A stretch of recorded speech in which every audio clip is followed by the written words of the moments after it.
En mai dernier, pour la fête des mères, un fils décide d'emmener sa maman au restaurant, mais le déjeuner ne va pas se passer comme prévu. On est client, vous êtes professionnel, vous avez pas à faire ça, c'est quoi ça? La restauratrice de 64 ans refuse de les attabler à cause du voile porté par la mère de famille, une scène filmée discrètement par son fils. La vidéo fait alors très vite le tour des réseaux sociaux et suscite l'indignation. La femme voilée a de son côté décidé de porter plainte contre la sexagénaire et est toujours traumatisée par cet événement. Je me suis sentie très humiliée, ça m'a détruite. Maintenant, j'ai toujours cette crainte quand je vais dans un restaurant. Le tribunal de Bayonne vient de condamner la restauratrice à un stage de citoyenneté et à 600 € d'amende pour discrimination fondée sur la religion. Alors 600 € d'amende pour avoir refusé une femme voilée dans un restaurant, trouvez-vous ça suffisant?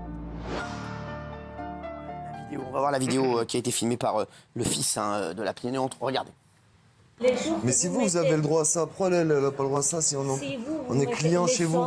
On est client, vous êtes professionnel, vous n'avez pas à faire ça, c'est quoi ça? S'il vous plaît. Si le jour que vous venez habillé comme la préhistoire, comme votre maman, très La bien. préhistoire, comme ma mère? Comment ça, la préhistoire? Alors, Gilles. Moi, je suis scandalisé, je suis bouleversé. Le racisme en France coûte donc 600 €. Un acte raciste, maintenant, c'est une amende de 600 €. Et au Qatar, elle risquait de 3 à 5 ans. Taisez-vous, Géraldine. Elle risquait de 3 à 5 ans. Laissez-le finir. Elle risquait 5 ans de prison. Et 600 €, cette femme a une vie brisée. C'était le jour de la fête des mères. Vous êtes habillé comme à la préhistoire. Mais c'est presque une injure raciste. C'est incroyable que la justice ait voulu seulement lui infliger 600 €. Moi, je suis pour fermer le restaurant et lui infliger une peine de prison ferme. Gilles. C'est bouleversant, cette histoire. Bouleversant. Alors, Béatrice. Alors moi, je suis contre les discriminations, ça me choque, clairement. Mais je trouve Gilles d'une hypocrisie sans nom. Parce que franchement, après avoir accepté le pass sanitaire qui est des barbelés autour des marchés de Noël pour empêcher les non-vaccinés de passer, etc., là, où étiez-vous pour dénoncer les discriminations sur un fait, en plus faux, mais sur des discriminations biologiques? C'est absolument scandaleux et vous êtes d'une hypocrisie et ça me met en colère le deux poids, deux mesures qu'il y a dans ce pays. Moi, je suis contre toutes les discriminations. J'ai l'impression qu'il préfère quand c'est Daniel Moreau qui est à côté de lui. Non mais j'adore Gilles, vraiment Dieu sait que je l'adore. Mais là, pour ce coup-là, sur ce coup-là, franchement, c'est insupportable d'hypocrisie. Oui. Voilà, ça a été une période horrible où vous avez discriminé les mais bon, là, gosses dans les c'est un autre sujet. Là, on en parle après. Non, Là, c'est hors sujet. C'est hors sujet, Mathieu. Alors, moi, je trouve que c'est, enfin, comme toujours, Gilles en fait 3 tonnes. Elle a une vie brisée. Elle a une vie brisée. Ça a été très dur. Elle a été condamnée. Ce qui est très bien. La plupart des lois, en général, ne sont pas appliquées. Elle a été condamnée. En général, la plupart du temps, Gilles, pour ce genre de choses, c'est un rappel à la loi. Il y a eu 600 €. Elle a été condamnée. Et puis, Gilles, pardon, je vais faire un peu ma Béatrice Rosen, mais arrête de mettre un ordre, une hiérarchie dans ce qui est grave ou pas. Le racisme, c'est très grave. En revanche, les petits problèmes d'homosexualité, de ça, d'homophobie, ça ne t'a jamais dérangé. Les t-shirts portés par les footballeurs, ça ne te dérange pas. Si, je reviens là-dessus. Donc pour toi, il y a une hiérarchie. Donc effectivement, il y a eu racisme, il a été condamné, et c'est même pas des rappels à la loi, il a eu 600 €. Ça va, elle n'a pas non plus une vie brisée parce qu'on leur faisait l'entrée. On va briser de quoi? Brisée, elle le dit elle-même, ma vie est brisée. Elle va avec son fils pour la fête des mères, elle est humiliée, vous habillez comme un faut pas faire 3 tonnes non plus, c'est une violence sans nom, c'est une agression terrible. Enfin, écoute. Géraldine. Non, moi je comprends effectivement qu'elle se soit sentie humiliée et que c'est très très blessant. Je trouve évidemment que c'est très choquant la vidéo, c'est raciste, c'est discriminant. Moi je trouve que la peine malgré tout me paraît juste parce qu'il n'y a pas que 600 € d'amende, il y a aussi 1300 € au titre du préjudice moral.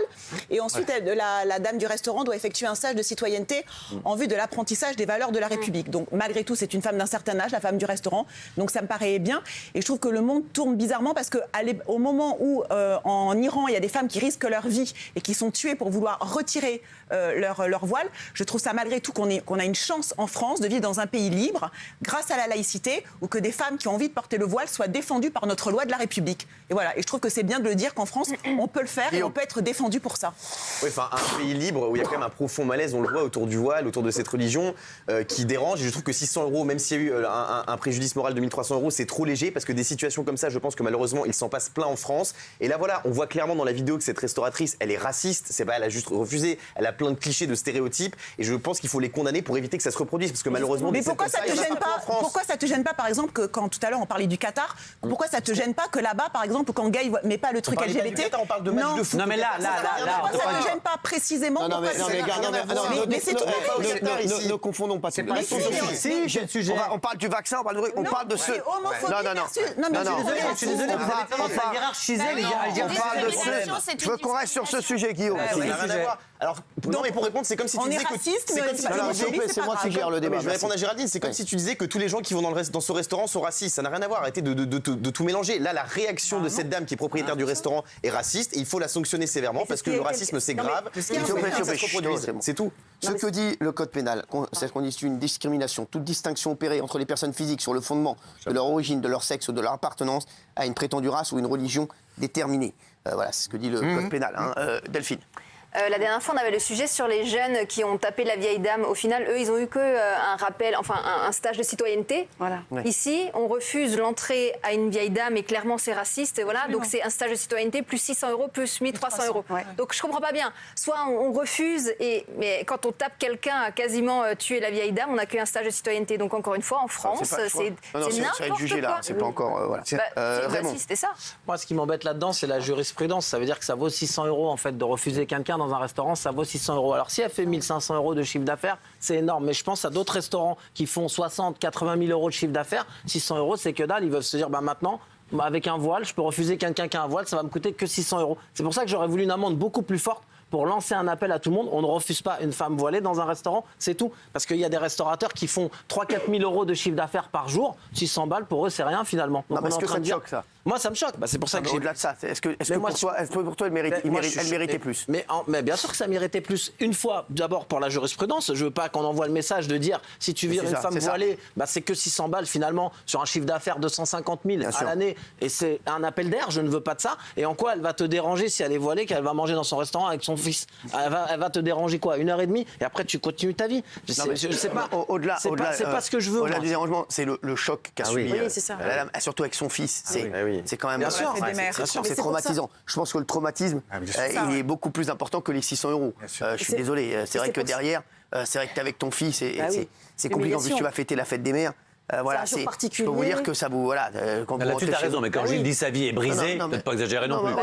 Mais attention, parce que quand t'es avec ton fils et tout, tu vas pour passer un bon moment, tu te retrouves dehors avec ce que j'ose le dire, une folle. Après, je vais encore prendre une amende. Non, mais c'est vrai. Qui fout dehors une dame en lui disant t'es habillé comme la préhistoire.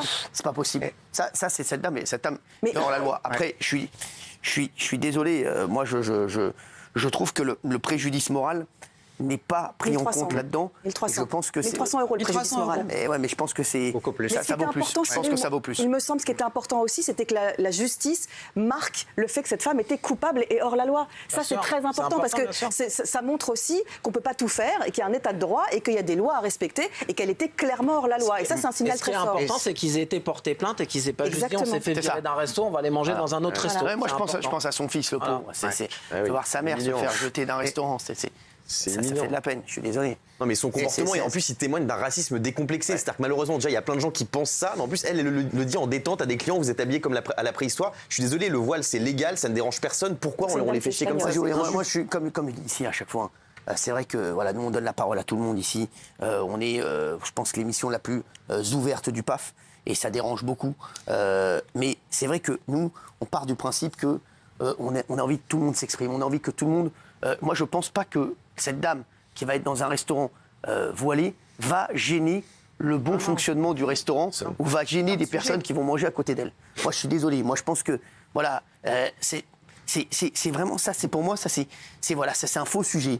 Voilà, je pense qu'aujourd'hui, est-ce que ça va vous empêcher de manger, d'avoir une femme qui est voilée à côté de vous? Non. Est-ce qu'elle va vous déranger? Non. Non, voilà. Donc, c'est ça le truc. C'est que moi, je pense, à partir du moment où on ne dérange pas les autres, je suis désolé, on peut... oui, mais en contrepartie, on n'est pas, par exemple, pour les restaurants communautaires où on impose aux femmes d'être voilées aussi. Mais c'était pas ça, là. Non, mais j'ai pas dit que c'était ça.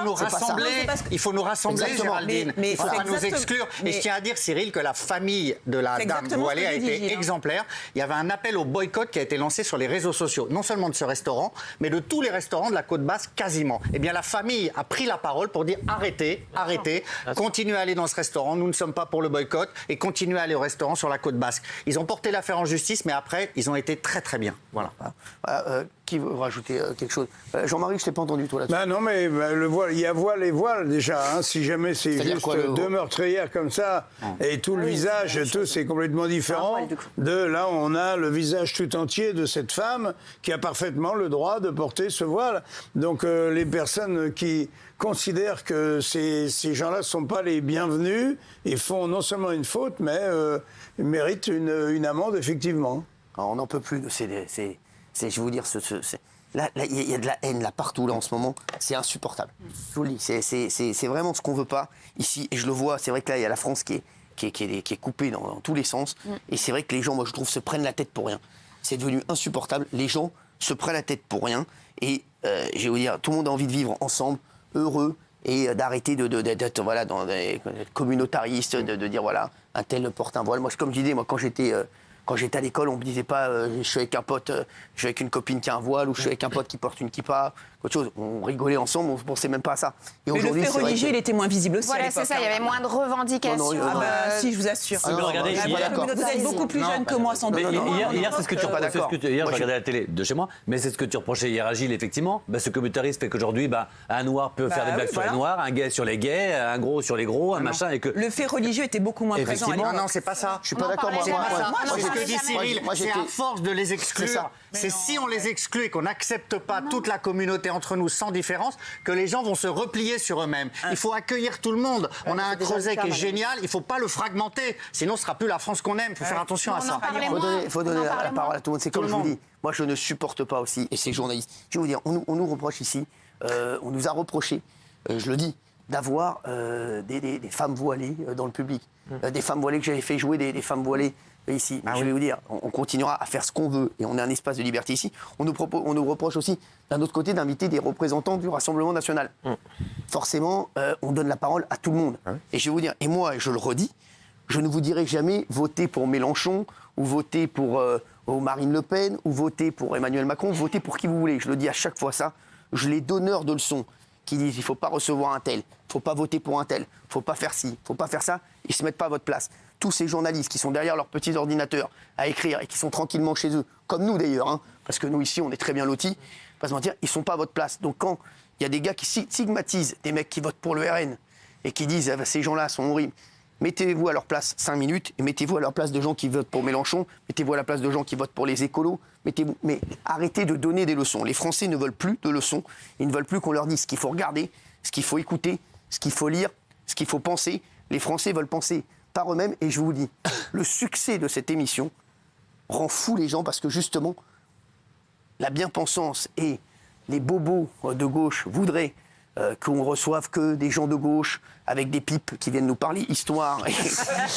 Non mais c'est vrai. Et des pantalons en velours et qui viennent nous dire le vaccin c'est génial.